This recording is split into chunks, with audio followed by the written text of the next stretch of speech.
My life was carnage, a ball of absolute chaos. From the outside, you'd never have guessed what was happening inside. I was very good at hiding everything from everybody my whole life. From a very early age, I didn't belong. I didn't feel comfortable in my own skin, and I didn't understand what it was. So instead of finding out, I numbed my discomfort and became a mask wearer. All I wanted was to be like everybody else. Who the fuck wants to be like everybody else? Not fucking me.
I want to share my story with you.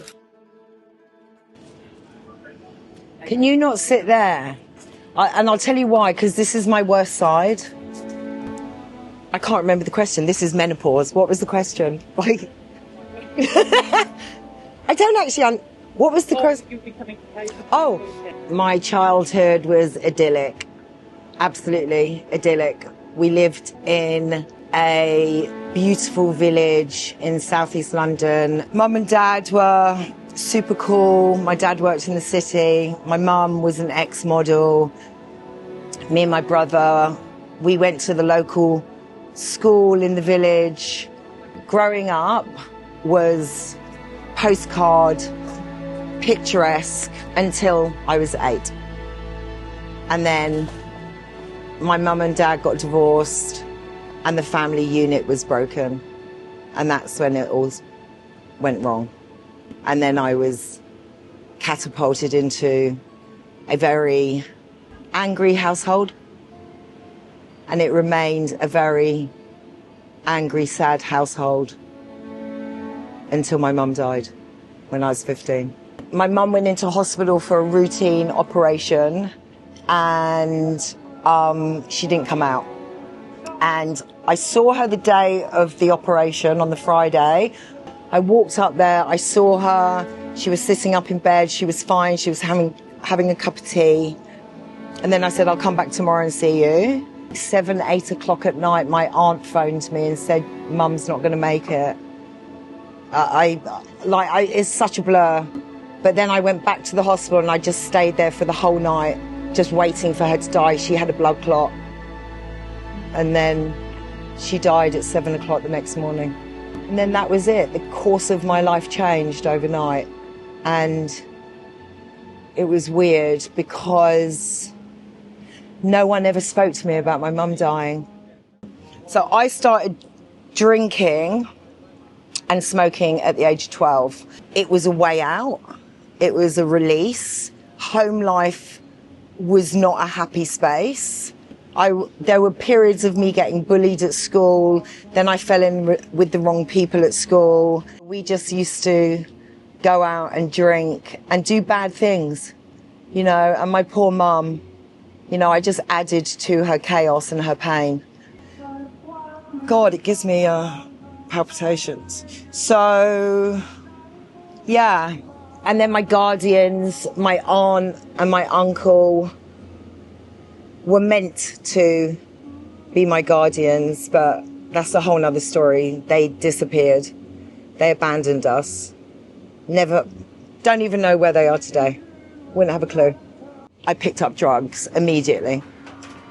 And that was my beginning of my 27-year reign of alcohol and drug addiction.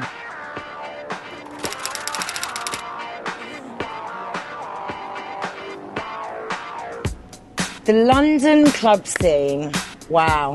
It was 1991. The party scene was just exploding, and 1991 Ministry of Sound opened, and everyone was talking about this club. And it was in Elephant and Castle, and Elephant and Castle was like 10 minutes away from my house. And me and my friend were like, we're gonna go. Like, it opens at midnight. What sort of club opens at midnight? And we were like, oh my God, it doesn't serve alcohol. What does it serve? I suddenly just belonged. And then I started taking ecstasy, and then my life just changed.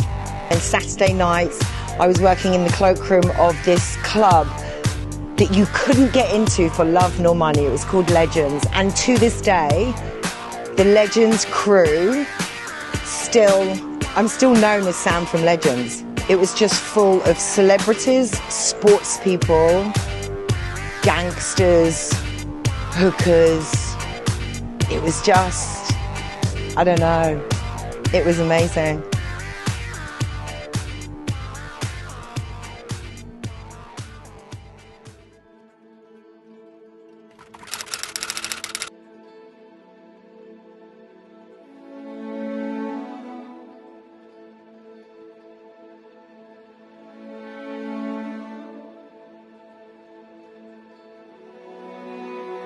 So that was the other defining moment of my life. Mum dying was the beginning, and me getting arrested was the end. And in between was 27 years of absolute carnage and chaos. But when I woke up in Lewisham Police Station, still drunk, like I just couldn't understand where I was. And then it was just shame. Absolute shame. I had nothing left. So like, I didn't realise how many rock bottoms I had had, but it was me just giving up, and I had no petrol left in the tank, and that was it. And I didn't even really walk away. I just thought, I'm either going to kill myself or something's got to change. And that something had to be me. And that was it. Yeah.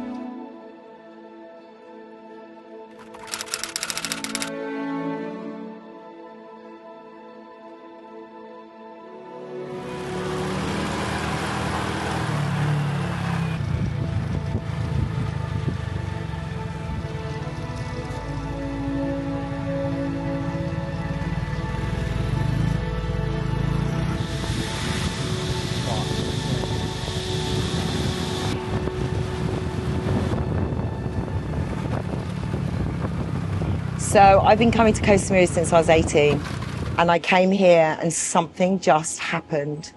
I can't explain it. I don't know what happened, but something happened. And then over the course of the next 27 years, I would just come back here and come back here and come back here and come back here. And whenever I needed to reset myself, I'd come here. I feel like me here. Like I can be me. I was huge at this point. Drink and drugs had taken their toll. I've always had issues with my body from, now I look back, from a very, very early age. But I just didn't identify what it was. I put on so much weight. I looked at myself in the mirror one day and I just didn't even know who I was. I decided to come to Koh Samui and just try. When I put down drink and drugs, my crazy was alive for the first time. And my head was so noisy. I didn't know what was going on. And then after that, I went to a meeting. And then the 12-step meeting, quietened the noise. My journey was, I'm just going to go for a 6-month holiday, lose weight, get sober, do this 12-step thing that I used to call it, and then go back. Life doesn't really work out like that, though. And you got to remember, I was 100+ kilo. I wore Spanx, I wore long T-shirts, I wore baggy tracksuit pants, and I just showed up every day, and I did the same thing every day. You've still got that pair of pants? Yeah. They're my fat trousers. And the fat trousers have actually proved a really important part of my journey, because now when I help women, I'm actually going to cry. I don't know why.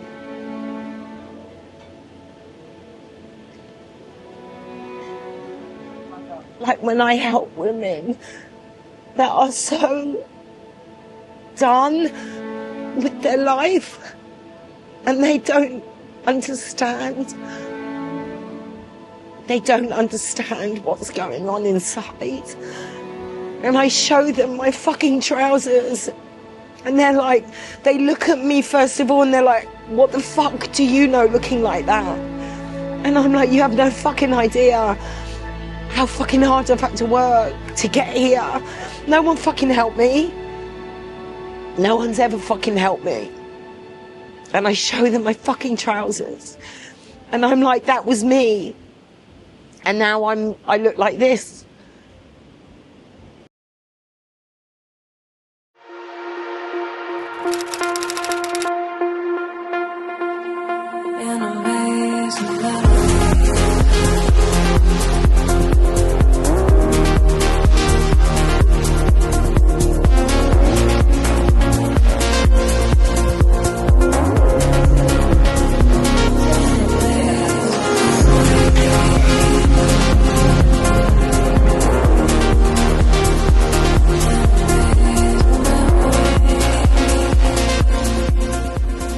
So it's non-negotiable. I go to the gym at 6:30 every morning. Non-negotiable. Even when I'm ill, non-negotiable. It's non-negotiable. People go, what do you mean? What you mean like every day? And I'm going, every day non-negotiable. Yeah, but what do you mean like, and I'm like non-negotiable every day. What, for 10 years, non-negotiable. That's what I do. It's part of me. I get up, I write, I go to the gym, I train, I'm happy. If I don't train, she comes out to play, and I don't want her coming out. She's too crazy.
I didn't realize how crazy my story was until I started sharing my story.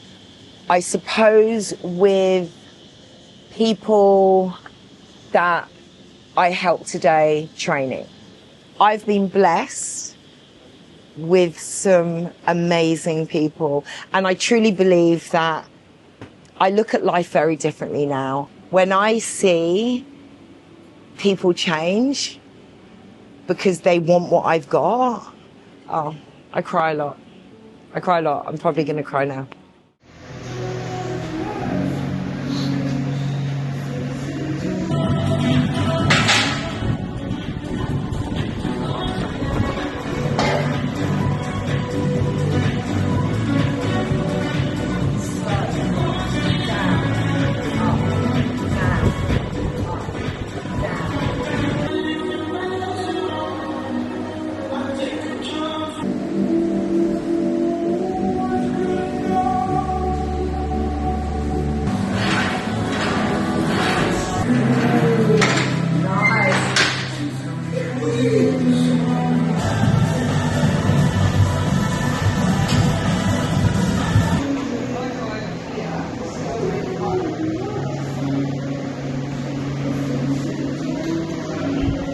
I didn't even realise I was starting menopause when I was starting menopause. So in 2021, I just, started perimenopause. Over 4 years in, I'm in full menopause, full blown.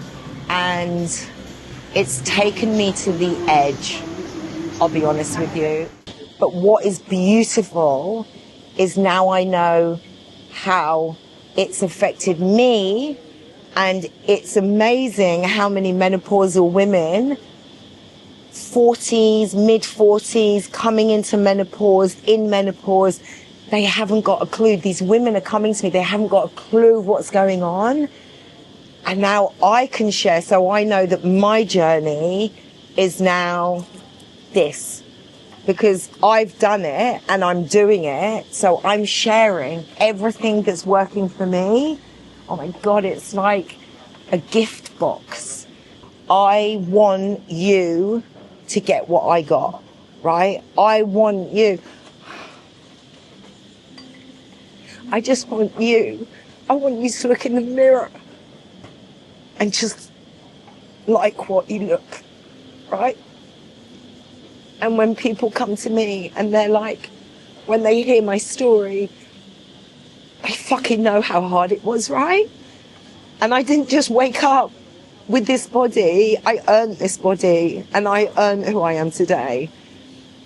And my service to you is I want you to fucking look in the mirror and fucking love who you are. And that's, and I just believe that this journey, I had to sit and lose everything in order to understand the power of what life is. And training was the only way. In fact, training was the only thing that got me through menopause. And showing up and just knowing this is all I've got to do today. If I can do this, I can do anything. I now know when I see people that are proper muscled, properly tattooed, I know they've got a fucking story, right? Yeah, some people are just vain, but most people, they had to go to a fucking dark place to get that.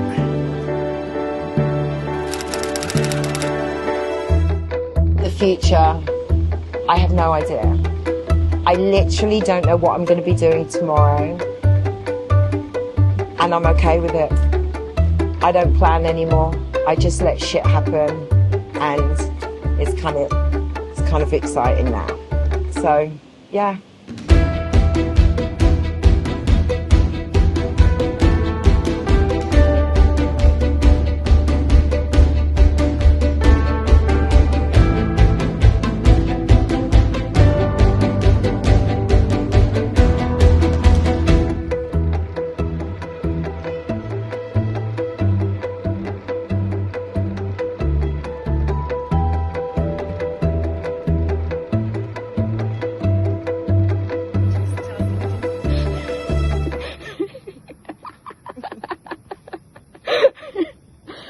going to have so many fans. What would you like to say to your fans, Samantha? I love them. I've had a pretty colourful, crazy life, and I wouldn't change a moment of it because it's given me who I am today. Mental health wasn't even a thing for me when I was growing up, but today it's the most important thing in my life. Through training, I'm able to reset my mind. Today, I work a solid program, and I know what works for me. I dedicate my life now to helping others find who they are and help them reset. It's something money just can't buy. It's called freedom, freedom from self. And I hope that the tools that I've picked up along the way on my journey can help others change theirs. The most valuable thing I own is self-love. It is possible to change. It is possible to break free. And it is possible to find yourself.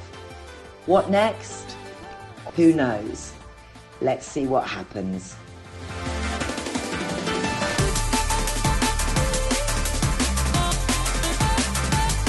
Oh my God, I can't believe I just did that.